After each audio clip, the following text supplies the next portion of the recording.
Today on How To Blinds, we'll be showing you how to replace a broken chain on your vertical blinds.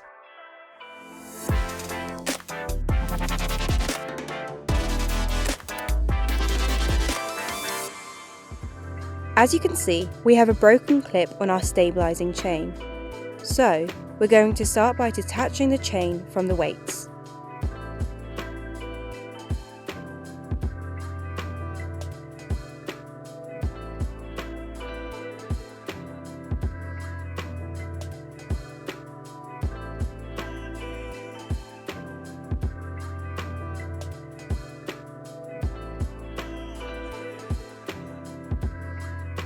Once the chain is fully detached, we can go from left to right, clipping our new chain onto the weights.